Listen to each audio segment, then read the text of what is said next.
I'm Rosaline Zish. Tonight's forum is for candidates for Sheriff and County Supervisor, presented by CreaTV San Jose and Valley Politics, and co-sponsored by the League of Women Voters of San Jose, Santa Clara. The League is a nonpartisan, nonprofit organization of women and men established to promote political responsibility through informed, active participation in government. The League does not support, oppose, or evaluate political candidates or parties. We do, after careful study, take positions on issues. Our goal is to impart information to you, the voter, in accordance with our belief that a democracy and a democratic government depend upon the informed and active participation of its citizens. The questions tonight have been screened and prioritized by League members. For tonight's forum, the candidates will have 1 minute to respond to each question. They will also each have a 1-minute wild card to use at any time, and we'll have a lightning round of short answer questions. All this tonight on Valley Politics Live.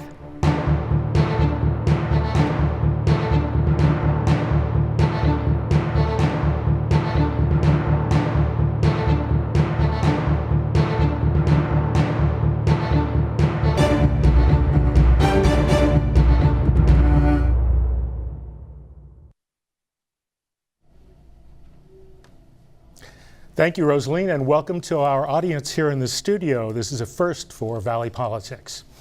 We're pleased and excited to have you here, but please hold your applause until the end of our time with each set of candidates. Now let's welcome the candidates for Santa Clara County Supervisor, District 4, School Trustee Susan Ellenberg and San Jose City Councilman Don Rocha. Welcome, candidates. Thank you. Let's get right to the questions. We start with you, Susan. What specific functions or services of the county have motivated you to run for this office? I think that one of the primary concerns that I've had as a school board member has been the partnership with schooling services.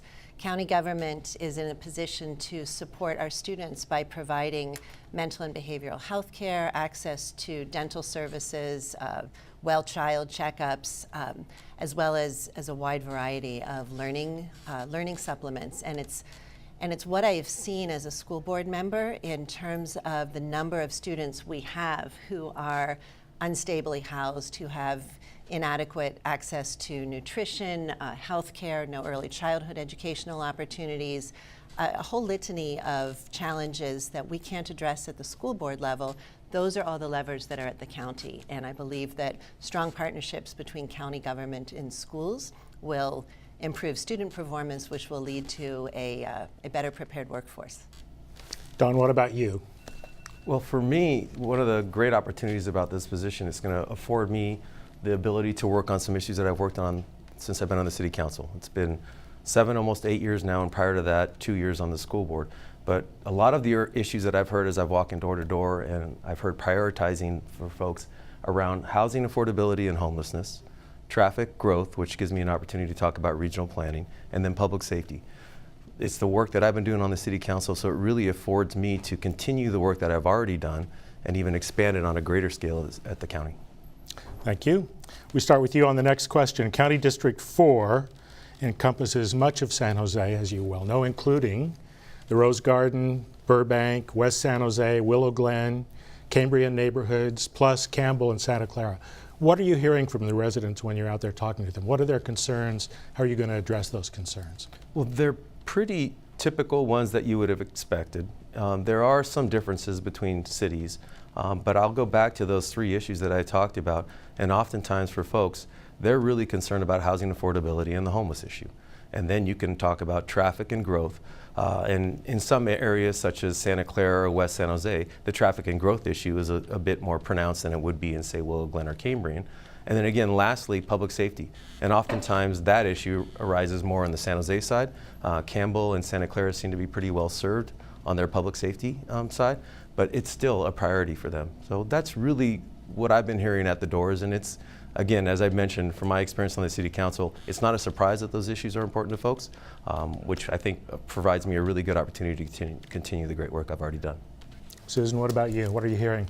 I'm hearing some similarities. Certainly, the cost of housing is high on folks' list, and some are talking about it from the perspective of whether their children will be able to afford to live here. Others are talking about concerns with the number of people that they find in their neighborhoods who are homeless or that they encounter on their way to or from work or driving along the freeways. I'm also hearing, particularly from the folks in the unincorporated pockets of District 4, that they're very interested in continuing the strong relationship that both communities have built with Supervisor Ken Yeager, and wanting to make sure that as a supervisor, I would continue that same level of access and engagement. Unlike the folks in San Jose and Campbell and Santa Clara, they don't have city council members that represent them, and I think it's a very important piece of this role to make sure that we're attuned to the different issues that come up in every neighborhood. Susan, we come back to you for the next question. So the county owns a lot of land that could be developed for various purposes, including Reed Hillview Airport, the old San Jose City Hall and Hospital sites, and the fairgrounds. What do you think should be done with these properties? So I've already written about some of these properties. I think that the county needs to set the example. We've got the Measure A dollars, which provides tremendous leverage for county government to be able to fund affordable housing, and the next step is to step up and say yes on our property. The fairgrounds has had a number of development proposals brought before the board over the last 15 or 20 years. None of them have gone forward. The old City Hall is something that I did write about and encouraged the current Board of Supervisors to think about even short-term housing on that space while they're looking at a bigger, more comprehensive long-term plan.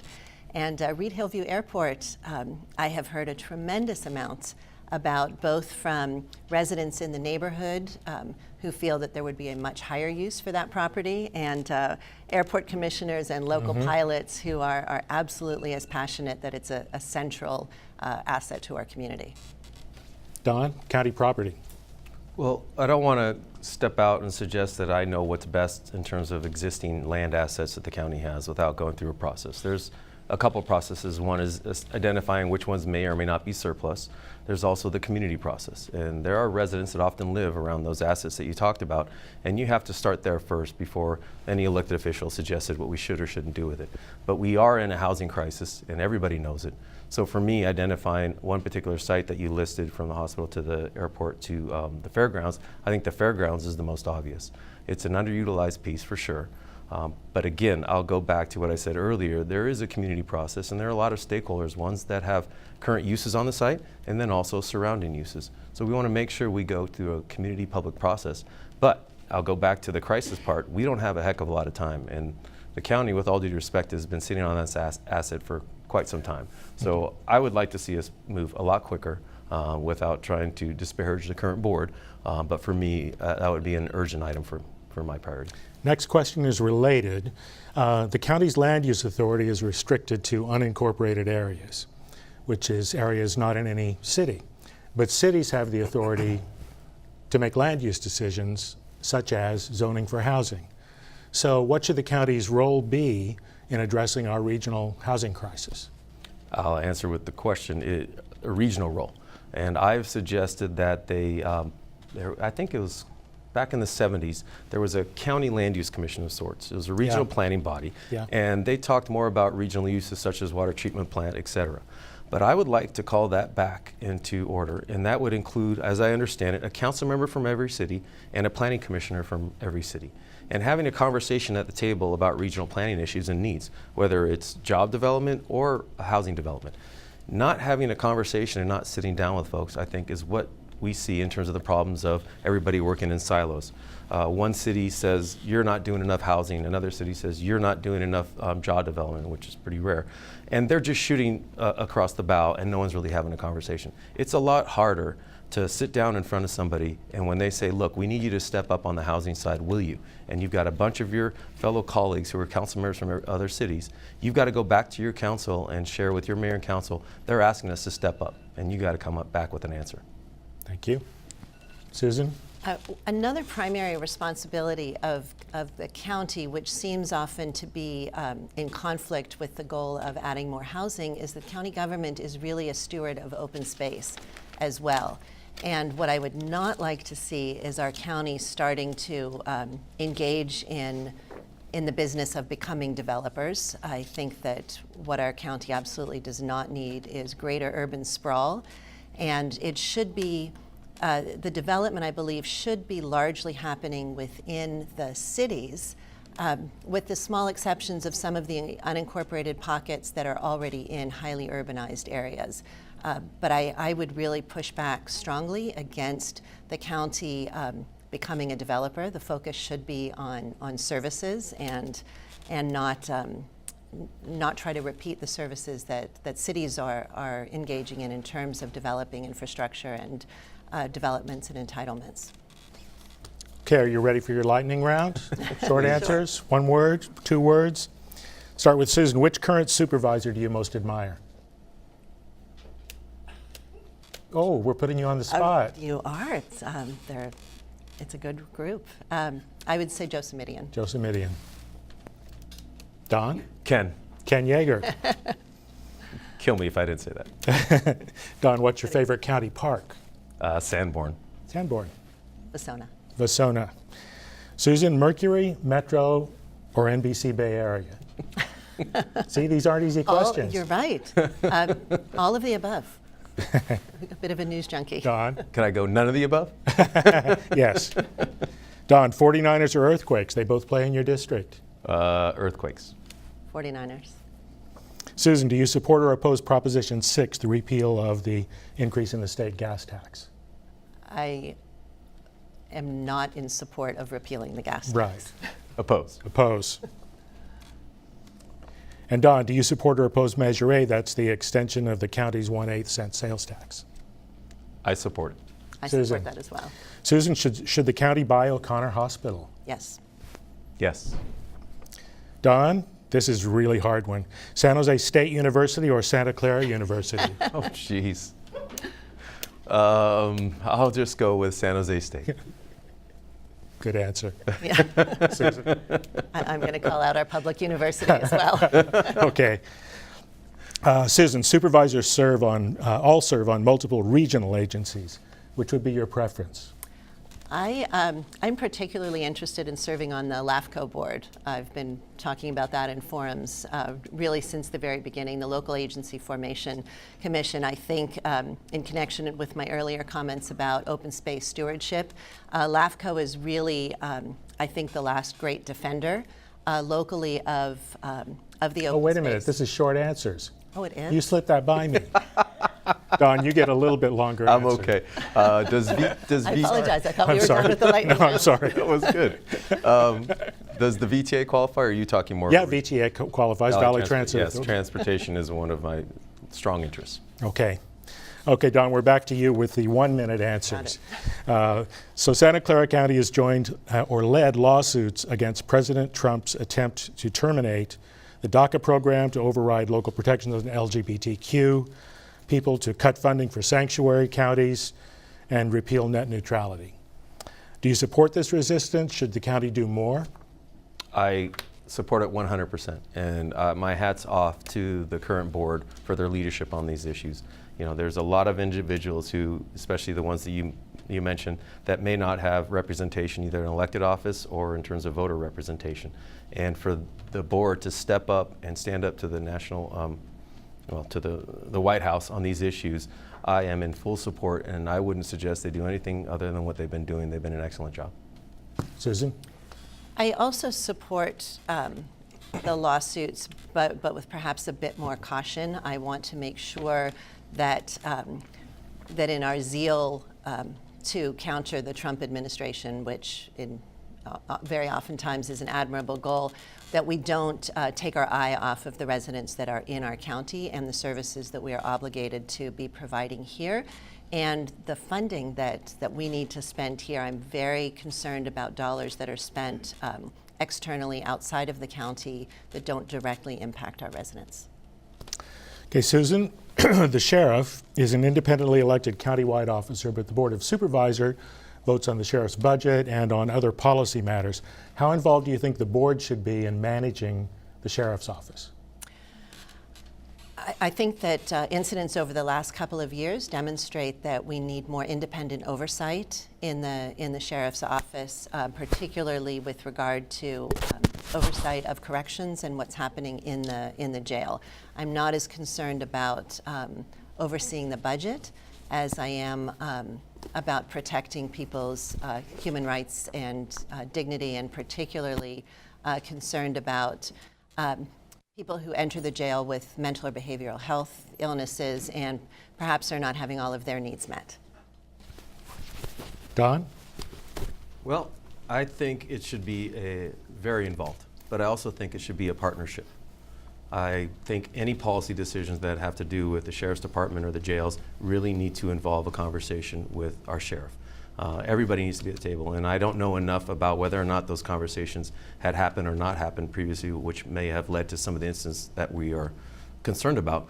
But I think as far as the jail goes, I think the board and I think the sheriff would have to agree, given the population you're serving and the needs that surround that, wraparound services, this isn't just about incarceration, this is about programs and diversions. So everybody has to be at the table. I wouldn't suggest one person lead.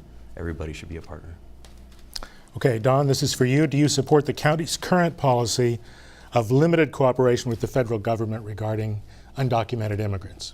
Yes. Okay, that's it. Lightning round. We can make that lightning, yes. Okay. Okay. So let's see. Susan, what the county does is so important in the lives of so many people, but the county's the level of government that people know the least about, as you're probably learning Yes.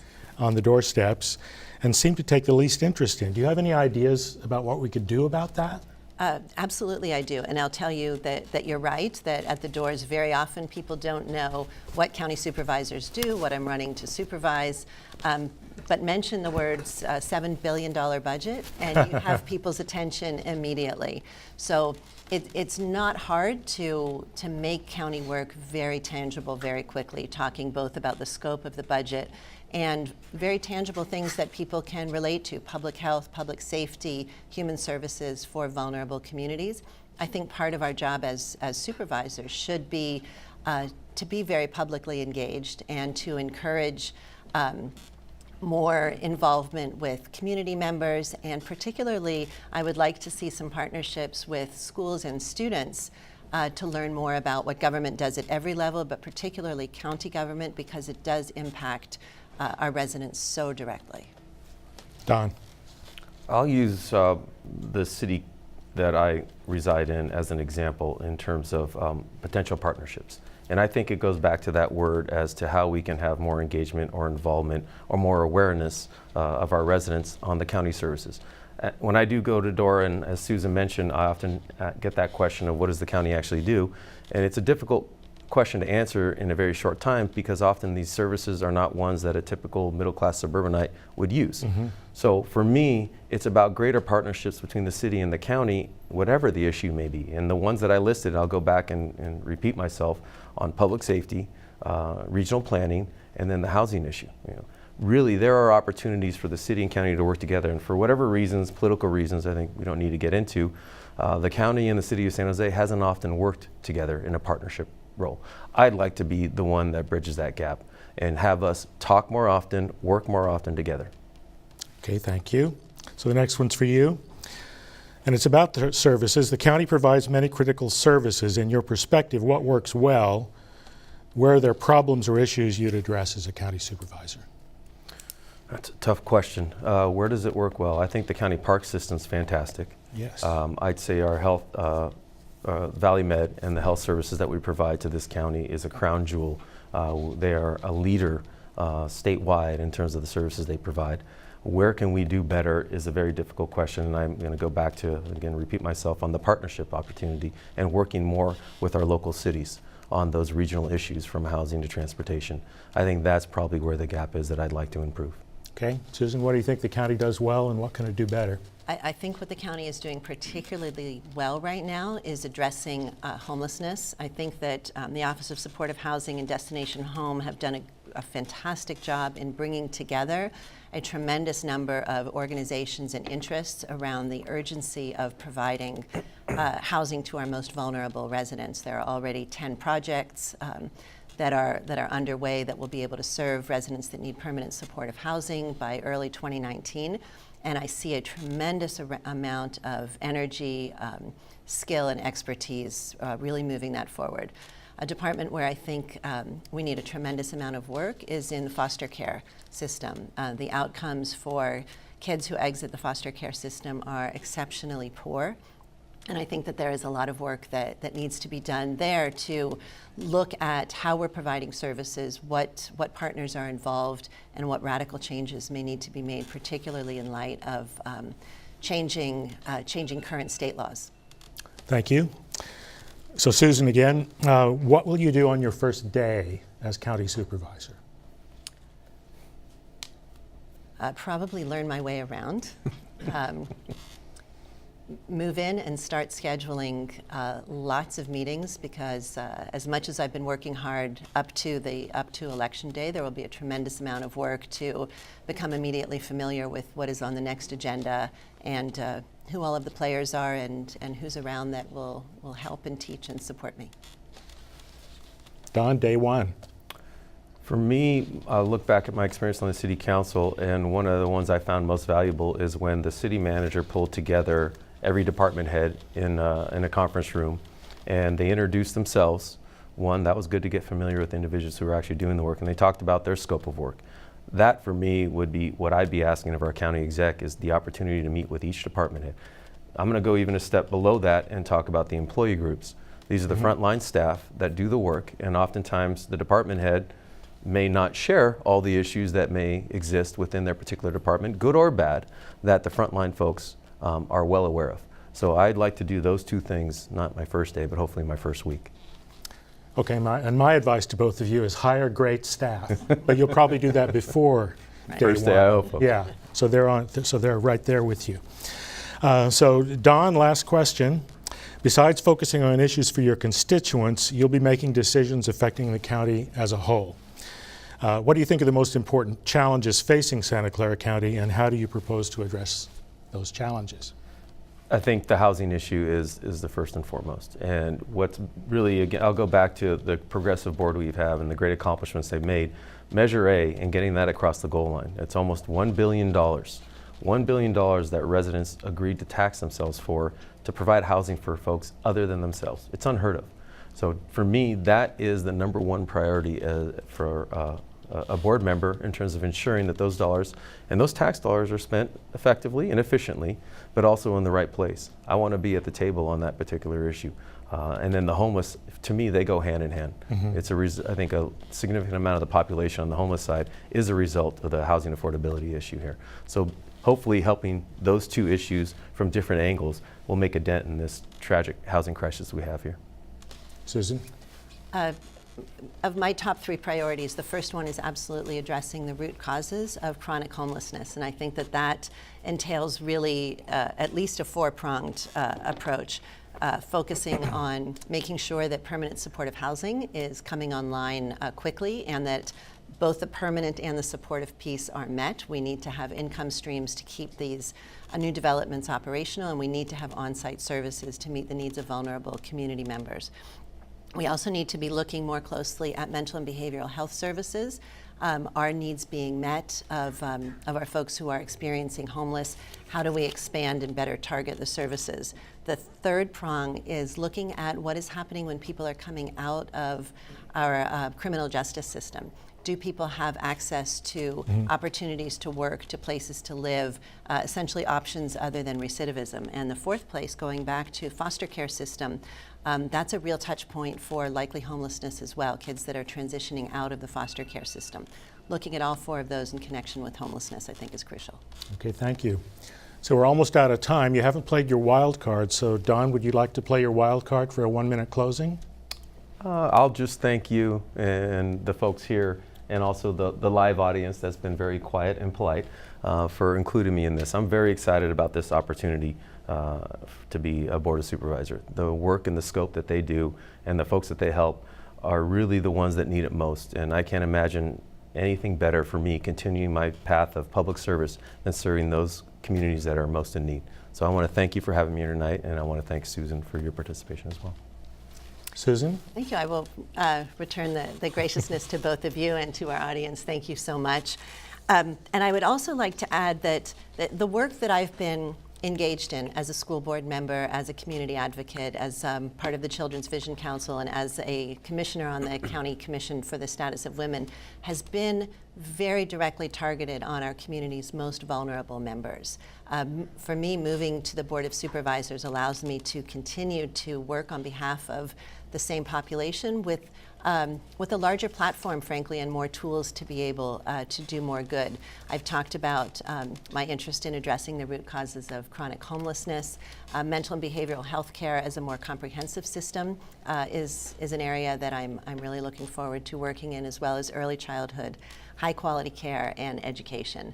And I'm also looking forward to getting to work, frankly. We've been talking about this and campaigning for a very long time, and I am more than ready to do less talking and more working. Our time with these candidates is up, I'm afraid. So thank you, Susan Ellenberg and Don Rocha. Thank you. Thanks for running. It's not an easy thing to do. It's a sacrifice to you and your families, and just know that your candidacies are appreciated. So we'll be back with more of our live candidate forum right after this. Welcome. I'm Terry Christensen, and this is Valley Politics. Really looking at our position, the position of San Jose, Silicon Valley in the world. To expand their knowledge of the community. I'm a pretty bipartisan guy. With long-time roots in the community. We're here to raise awareness. It's a very thoughtful community. What we need to do more than anything is engage local residents. Absolutely. I'm very grateful of the effort because that changed something negative into positive. Everything we did was new. We are, as a group, responsible for choosing that material. So that we could talk about the surrounding areas. You're looking at an economy that's an economic engine in the world. Makes people feel really good and excited. And really this was something that could be applicable to the entire region. I agree with you. You know, Terry, you're a historian too. You know, you look at the long scope of history. I like to think it bends toward good things, and you know, hopefully that'll be continuing what we see in San Jose. I'm Terry Christensen, and this is Valley Politics.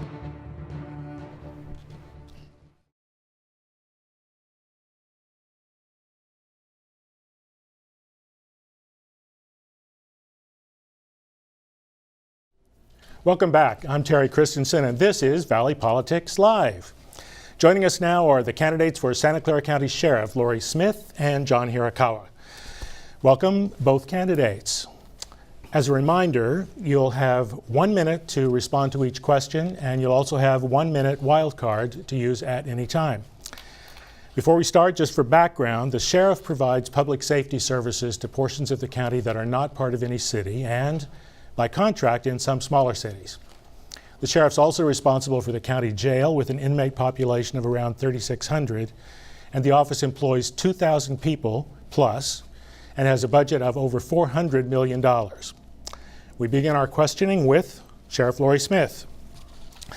Laurie, what are the most important challenges facing the Santa Clara County Office of Sheriff, and how do you propose to address those challenges? So some of the things that I think are very, very important is the mental health that we deal with on the streets. And we are proposing doing mobile mental health, teaming a clinician with a deputy. We also need to safeguard our children, not only in the schools for school safety, but also keeping kids out of gangs, off drugs, and out of crime. And I'm a very, very strong advocate for victims and services for victims and directed enforcement that focuses on women's issues, domestic violence, and there's a lot of things that we're doing. I believe that in the sheriff's office we really need to protect our community, not only with crime prevention, but also directed enforcement on a lot of the crimes that we're seeing in some of the cities. But the areas that we serve are some of the safest cities in California, and Santa Clara County is also a very safe county. We're very fortunate that we live in this area. John Hirokawa, challenges and how to address them. Thank you very much for having me. The challenges are keeping the community trust and the transparency of the office and doing the reforms that are necessary, both on the enforcement side and on the custody side. And that requires a leader who has the ethical standards and leads by example for the rank and file of the men and women who serve and keep our communities safe. And so those are the issues that need to be tackled in the Sheriff's Office in order to keep the community engagement, and conversing with them and groups to make sure that we know exactly how they're feeling and what the viable solutions can be to keep them safe in our community. John, we'll start with you for our next question. As sheriff, you're independently elected, but the Board of Supervisors votes on your budget and some policy issues. So who's really in charge? Who's really in charge? The sheriff is operating the jails in regards to the jail budget. On the enforcement side, it's the sheriff. But there needs to be more collaboration and communication between the board and the sheriff's office. I'm for full transparency. When you have a 20-year incumbent who's been working in this job for 2 decades and tells the community that she's been on budget or under budget since she's been sheriff, and then the board finds out that that's not true, that's not being transparent. And for me, it's that communication with the board and explaining why there may be overages or should be aware of what's going on in her own department. Laurie Smith, relationship between the Board of Supervisors and the Sheriff. Well, I think that being independently elected really provides a great amount of autonomy to the sheriff to make decisions on what we think is best in the service of the community in crime prevention, crime detection, and directed enforcement. And so, but the Board of Supervisors does approve our budget, and we want to make sure that we're always very cautious with the dollar amount, with the public money and how it's expended. My opponent made a statement about being over budget, and we have spent a lot of money on jail reforms, exactly what we should have done, with full knowledge of the county executive and the Board of Supervisors. And the snapshot that they took in that report wasn't shared with the county executive or the sheriff. There were no questions, so we're providing a rebuttal to that. But I'm very fiscally conservative in looking at how we spend the public's money. Okay, Laurie, this is for you. And you alluded to this in your opening answer. A lot of people who are mentally ill seem to end up in jail instead of some form of treatment, which surely makes your job more difficult. What can we do about this? You know, first of all, I don't think that people with mental health issues belong in jail. Very often it's a minor crime like trespassing, sometimes an assault, and jail should not be the answer. I talked a little bit about mobile mental health. Teaming a deputy and a clinician to find the services for that person in lieu of jail or just the emergency room at Valley Medical Center. But I think there needs to be a larger look at mental health statewide. Mental hospitals were closed many, many years ago, and there's so many now that are in jail and in prisons that really don't belong there, but their crime is a result of mental health. It's something that we focused on, including urging the county to enact more treatment beds, which they have. We've reduced the number of mental health in the jail, but I think also addressing their needs on the street is really important to keep them out of jail in the first place. It's a collaborative effort with us, with mental health, and with all the police agencies, and it's something that we're talking about doing. Thank you. John, mental health and incarceration. So, the incumbent talks about mobile mental health. She's been talking about that since 2006, the election there. Nothing's ever happened. What I've done, though, has been to create these mental health teams in the jails, which includes a psychiatrist, a psychologist, a mental health counselor, a deputy, and some counselors who go around to the clients in the jail and provide those mental health services.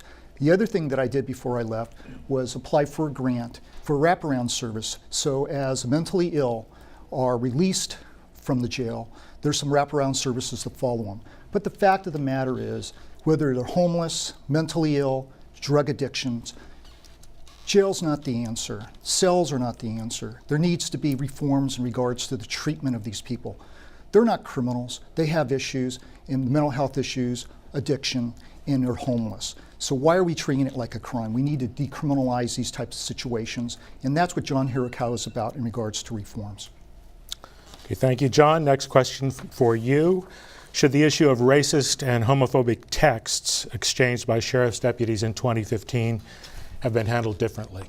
I think the case should have been handled a lot better. I think there were mistakes made from the incumbent. The incumbent had the authority and the opportunity to fire even the demotee, who's now in the center of the controversy, Don Morrissey, the president of the union of the DSA. That's the opportunity, and why didn't she? She hasn't answered that question. I do not tolerate any type of hate, racist speech. My families, during World War II, were incarcerated in the Japanese internment camps. They were stripped of their constitutional rights, and they lost their properties both in Southern California and their farms in Watsonville.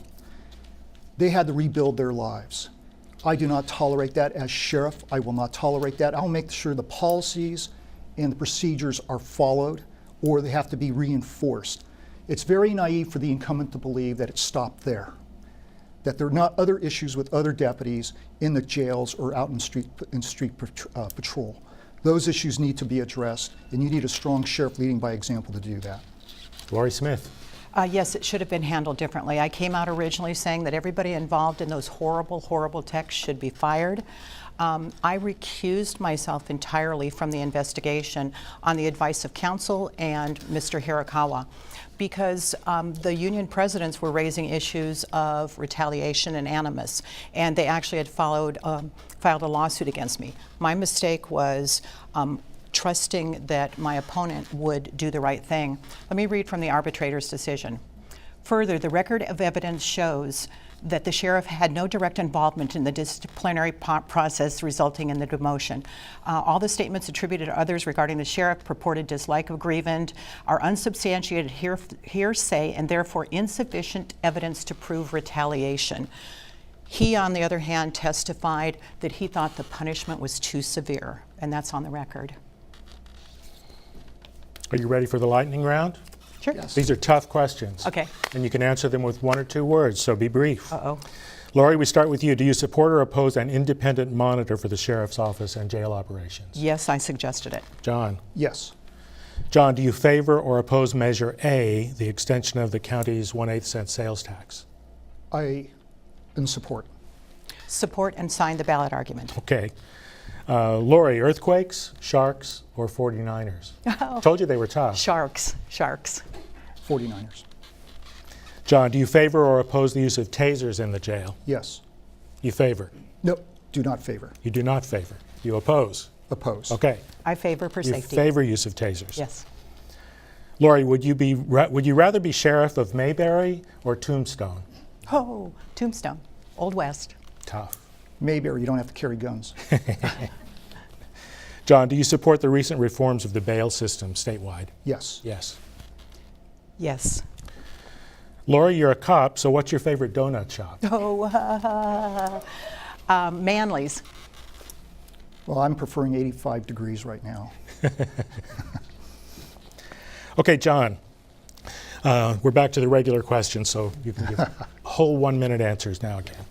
Do you agree with the county's current policy of limited cooperation with the federal government regarding undocumented immigrants? I agree with the county policy. Yes. You have a minute if you want. Yes. I do agree with the county policy. I was part of the task force that put it together and actually did a lot of research into really what needed to be part of the policy. We do not cooperate. We do not accept detainer holds. I also signed the lawsuit denouncing Trump and his unconstitutional immigration policies. I signed a declaration on that lawsuit. I also was quoted by Attorney General Javier Becerra on my position on immigration, talking about the fact that in law enforcement, we don't do this alone. We do it with the community, and we've got to have the trust of all the community. Immigration policies such as the Trump administration and the unconstitutional policies are not only unconstitutional, but it does not promote well-being in any community and build trust with law enforcement. John? Oh, wait a minute, you answered that question. Laurie, so we stay with you. Recent news articles report budget problems in the Sheriff's Department, especially excessive overtime spending. Is that really happening? And if so, what should be done to fix it? So I mentioned it real briefly in response to my opponent's comments. The report was seriously flawed. We're looking at it. I talked with the county exec's office, and they weren't even aware. No one had talked with them before it came out. There are a lot of problems, like when medical was over budget, they attributed it to us. If there were construction projects in the jail that were over budget, they attributed it to us. The other thing that we didn't anticipate is when my opponent retired, he not only left with his $250,000 salary, but another $250,000 payoff to him when he left. So those are unanticipated. We are doing reforms. We're spending very seriously on reforms.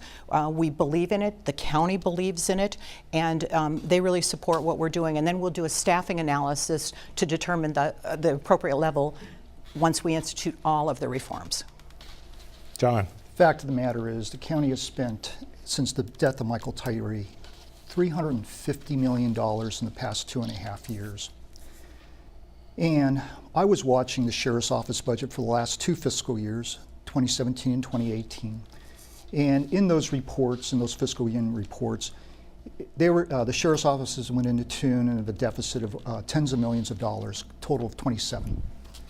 But there was no explanations from the sheriff or her staff in regards to why there were those deficits.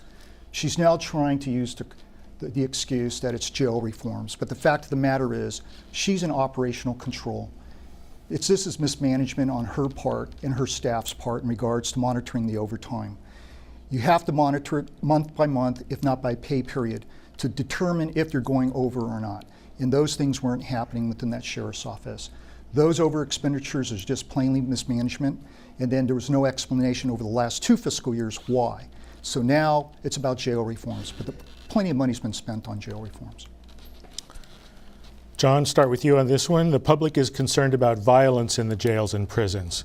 What can be done to reduce incidents of violence in our system? Well, first you have to listen to the jail experts in regards. We spent hundreds of thousands of dollars on jail consultants, and guess who came up with the list of jail experts in regards to suicide prevention, medical health, mental health, dental, classification, overall American Disability Act consultants.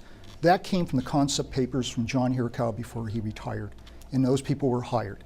If you don't listen to the experts and you do things operationally with disregard to the staff and to the inmate safety, now you've had in 2017 another murder in the jail, Mr. Edward Davis. You had numerous suicides in the jail, jumping against the advice of experts. But again, it's about who's operating the jails. It's not about how it's being spent. There's no doubt that the Board of Supervisors want the reforms in the jail. Now it's about how it's being done, when and how and what. And that's the operational authority under the sheriff. And those mistakes, and she's not listening to those experts. Laurie Smith. So violence in the jail is a big problem. I think first of all our staff needs to be very, very well trained and have the right equipment. I support tasers. I think that can stop a lot of the violence, whether it's inmate on inmate or staff on staff. We are also implementing many programs internally that we hope will, according to the experts, will actually help with the issues of violence. We're finding too that the more out of cell time really has not increased the level of violence like was anticipated, and that was told to us. We have several experts in the jail right now, including Don Spector from the Prison Law Office, who was responsible for the state prison reform. And we are about to announce all of the reforms we're putting in place and everything that's going on. I think it'll be a real positive public announcement on what we're doing and taking into consideration the experts. Okay, thank you. Sort of related question. Law enforcement personnel nationwide have dangerous and difficult jobs, but we seem to be hearing more and more about the use of deadly force, particularly as it impacts racial minorities and the mentally unfit. What steps would you take or have you taken to avoid misuse of deadly force? You know, I think training is really a big component, and I mentioned a few minutes ago de-escalation techniques. We need to provide the very best training, the very best equipment, and we are doing a lot of mental health training, because I also think that not only is there an overrepresentation in minorities involved in officer-involved fatalities, but I also think that there is really a high propensity of people with mental health. Yeah. And so we really have to deal with that. How do we do policing now that we didn't when I was working patrol and working the street? How do we instill that information and knowledge? Because knowledge of how to deal with someone that has mental health issues really is a big step. We have trained a very big percentage of our department on the crisis intervention training. That's the 40 hours, and we do a lot of other training. We also have specialized units within the jail that deal with people with mental health. Community trust is huge with me, as with the transparency and as with reforms. And so in regards to use of force and profiling, this is all within those topics. The Sheriff's Office has lacked in regards to how it's responded to the reforms of their use of force policy, specifically the deadly force. You have currently, I believe, an Assembly Bill 931 out there that's calling for there needs to be steps, reasonable steps that have to be articulated before using deadly force of firearm by law enforcement. These are reasonable things that have been going across the nation for the past 5 years, okay, in regards to all that the men and women in the office want to know is, what are the rules? What are the rules, and how are we going to apply those rules? You could do all the training and just check off boxes, but unless you actually have the policies in place to articulate what's expected of them. You had an incident in Saratoga with Mr. Craig, World War II veteran, a veteran who was armed. John, you're endorsed by the deputies union, right? Yes. Laurie, you're endorsed by the corrections officers union, right? Yes. Well, one of you is going to be sheriff and you're going to be managing both unions. So what kind of relationships can we expect? Well, starting with you, John, yes. Well, obviously I had about 78% of the Deputy Sheriff's Association that were behind me. On the corrections side, haven't been really given the notification other than there was less than 50% on the corrections side that voted to endorse Laurie, and so the board took over and then endorsed Laurie Smith. And so I believe they know me, especially during the death of Michael Tyree. Command staff had set up special squad meetings because they felt that they were not being included in regards to what was actually occurring.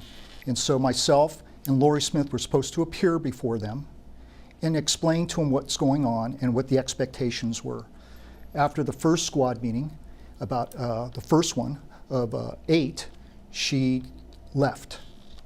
Okay, and so that has been a bone of contention with them. There's been no communication with the current sheriff, with both unions or any unions, and so that's what they'll see from me.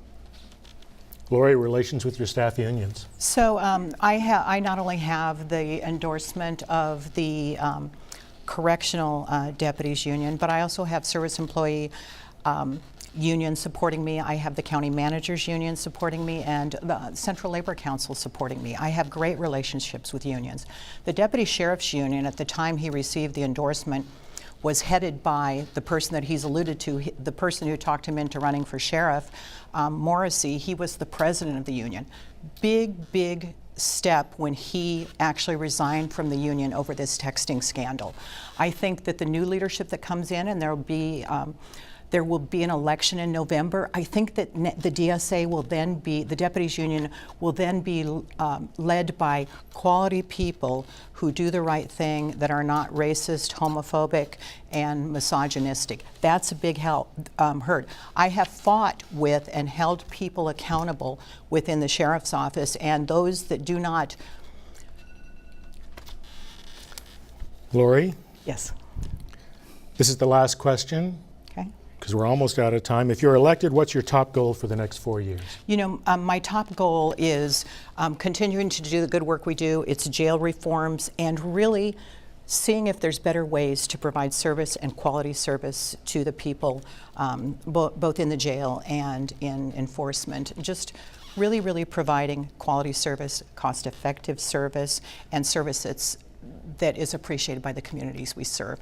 Keeping our crime rates low, but really focusing on property crimes. That seems to be a concern with a lot of the cities. And you mentioned that we serve small cities.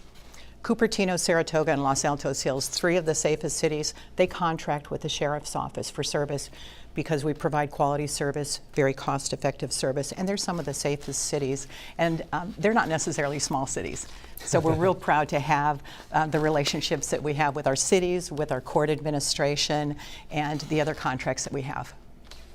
John Hirokawa, top goal for the next 4 years, should you win this election? Making sure that especially our marginalized communities, especially immigrants, that they're not being targeted, that we're protecting their constitutional rights and their rights to live freely in our county.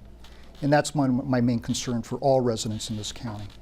Beyond that, you know, the public outreach, communication consistently, not just during the election time, with both community and groups in the rank and file. That's why I have the vast endorsements of the collaboration. We talk about collaboration. That's why I have 10 retired police chiefs from this county that believe that I will be more collaborative than the current incumbent. That's why I have 10 law enforcement organizations believe I'll be more collaborative in keeping you safe. That's why I also have, with transparency, that's why I have blue ribbon commissioners, including retired Judge LaDoris Cordell, who believes that I was more transparent, more cooperative, and more collaborative during the blue ribbons, they really studied the issues in the jail. And so with that, without that community involvement, can't keep you safe. So you haven't used your wild cards, but I'm going to give you a chance to do a 1-minute closing statement with your wild cards. John, we'll start with you, 1 minute. John Hirokawa is about upholding the law, ensuring people's rights are not violated, and due process. That's why I'm running for sheriff. The current incumbent talks about how she recused herself based on the Don Morrissey case. That's not actually accurate. That misrepresents the facts. She has misrepresented the facts in regards to my involvement. That's why I've called for complete transparency, release all of the records, release all of the transcripts, because a lot of the misstatements and misrepresentations of how I was participating in this or not has been misrepresented by her supporters in her campaign. Recusing, that's why she self-admitted that they were having strategy sessions with paid public relations consultants and her staff about what the discipline should be and how to attack her political opponents, the unions. So does that sound like recusing? She had the opportunity and the authority to fire Don Morrissey, but she won't still explain why not. Thank you, John. Laurie Smith. So this is going to sound like a rebuttal instead of a closing, but yes, I was advised to recuse myself. I'm glad I did because it didn't play into his arbitration on his discipline. You just can't say you're ethical. You actually have to be ethical. During this campaign, I've just seen so much dishonesty on the part of my opponent.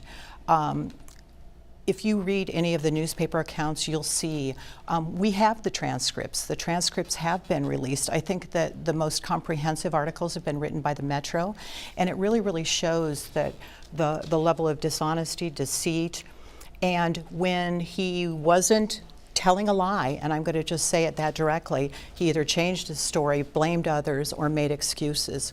That's not what you need in a sheriff. You need someone that is totally upstanding, that will tell the truth every time, that will act ethically instead of just saying that you're ethical.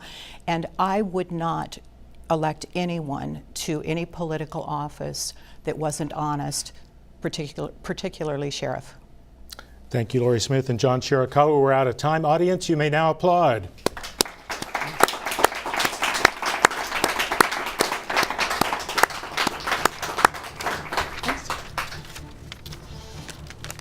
Next month, we'll be back with a live election night special.